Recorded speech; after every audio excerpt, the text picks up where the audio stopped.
Hey everyone, and welcome back to Travel Tip Tuesday on the Travel Mug podcast. As always, I am Megan, joined by my partner in podcasting, Jen. How are you? I am good. I just had a funny thought that we should dress up as each other for Halloween, and then that would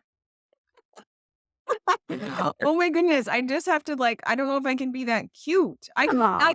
I could be that short because I would be sitting down, so that part wouldn't matter. I'd have to get still. We'll just remain seated. Yeah. You'll get a curly wig and we'll call it a day. So, today we want to thank Safety Wing for partnering with us to bring you this episode. And stay tuned because later in the show, we will talk about their very relevant services to the topic of this week's Travel Tip Tuesday. So, what is that travel tip, you say? Well, in this day and age, we hear a lot about living and working abroad, but we want to take a few minutes and talk about being a digital nomad and get you thinking, could you, yes, you, become a digital nomad? Well, there are apparently over 35 million digital nomads worldwide. So we feel based on that, anything is possible. You know what I'm saying? Now, to start, a digital nomad is defined by the Oxford Dictionary as a person who earns a living working online in various locations of their choosing rather than a fixed business location. Sounds dreamy. I mean, right away, I would love to be in, and I'm not sure it's in my cards, but I would love to be in. But what do you actually have to think about before, really truly deciding to become a digital nomad? So here are a few steps to consider among many others. So of course, as we preach a lot on this podcast, research, research, research above all will be the most important thing you do. But a few things you might find in that research is the lifestyle really isn't for everyone. So doing some serious self-reflection on why do you want to do this? Are you running away from something? Are you okay being alone for that long? Of course, you'll likely create a community or meet people, but it may not start out that way. And what is really driving you to consider this lifestyle? Why do you want to be a digital nomad? I think is a really great question to start with. Now, secondly, a big key is what are you going to do for a job? That's it's part of the whole thing, you know? So, what are your strengths and skills? What hard skills do you possess, such as digital marketing, social media management, IT, just examples? And do you have the soft skills, such as the discipline to actually do the work rather than just lay on the beach?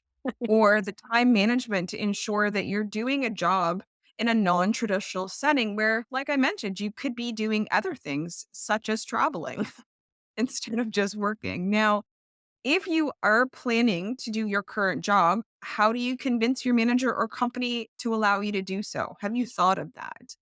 Do you have enough saved to support yourself out in the world? Do you have the coin to do so? And then other things to consider, really, amongst again, quite a few. It sounds daunting, but there's visas. How are you going to travel? What about your accommodations? And what about your country's taxes that they are still going to want to collect from your monies? So these are just a few things to consider. It sounds like a lot. It could be a lot. And this isn't even everything. However, people are working digitally and traveling the world. It isn't out of the norm these days. And if you have the urge to do something different with your life, we wanted to sort of just put this out there and do something a little bit different on Travel Tip Tuesday because maybe this is your sign to go for it.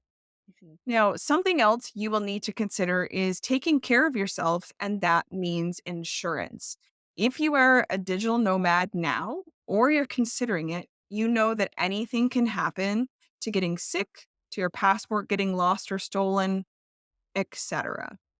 Yeah, anything can happen. So, Safety Wing offers travel medical insurance that's specifically designed for the needs of freelancers, remote workers, and digital nomads, and no matter where in the world you are. So, with Safety Wing, you're covered all over the world with one policy. It's a monthly subscription, so you're continuously covered, and then you can just turn it off when you don't need it if you return home.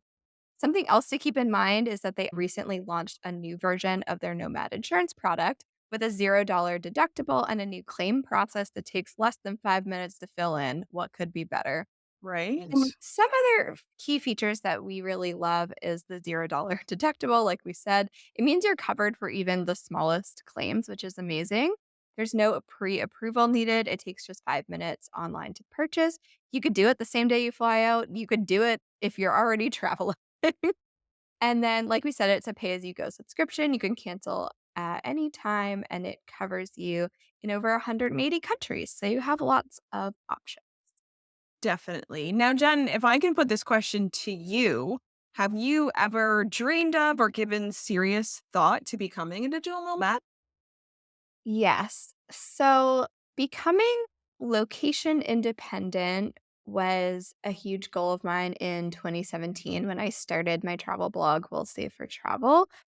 That eventually turned into a freelancing business, a virtual assistant business, which is then morphed into working remotely for a real estate company. That being said, after self-reflection, I love having a home base. I am a homeowner. I enjoy most of the time being a homeowner, and we also have 4 animals, so that is something, that makes it very difficult to be a digital nomad. But that being said, my husband also, works remotely, and because of that, hopefully, we'll be able to spend winters in Florida or do longer travel in the future. So that's definitely a goal of ours. What about you, Megan? Has this ever been a goal for you or a thought? It honestly really hasn't. I don't think there's ever been a time where either of us, myself or my husband, has been in a role that sort of we both knew we could go anywhere and work anywhere at that time. We've always, one of us has always sort of been tied. And that includes now. And of course, we have good jobs. So we want to make sure that we maintain those Yeah. so that we can at least travel. So, not necessarily. Now, of course, early retirement would be nice and being able to sort of not work and have the funds to do so, but not necessarily yet during our working careers. But obviously, anything can happen. So I don't count anything out, but not right now, is what I would say. Awesome. Yeah, so that is it for this week's Travel Tip Tuesday. We just wanted to plant the seed. Or maybe this is your sign to really start consider getting out there into the world and living what's maybe been a dream for you for a while, and maybe it hasn't, but maybe now it is. So just do your research, ensure you are doing it for the right reasons, and prepare properly, and the world is your oyster. And either way, travel safely and don't forget to get your insurance before hitting the road. You can find the link to Safety Wing and their flexible options at the link in our show notes. And as always, thank you for tuning in. You can find us on social media at Travel Mug Podcast, including Facebook, Instagram, and YouTube, at our website, travelmugpodcast.com. You can support the show by buying us a coffee at the link in our show notes or leave us a review on Apple Podcasts or Spotify. It really helps us. And until next time, bye. Hi.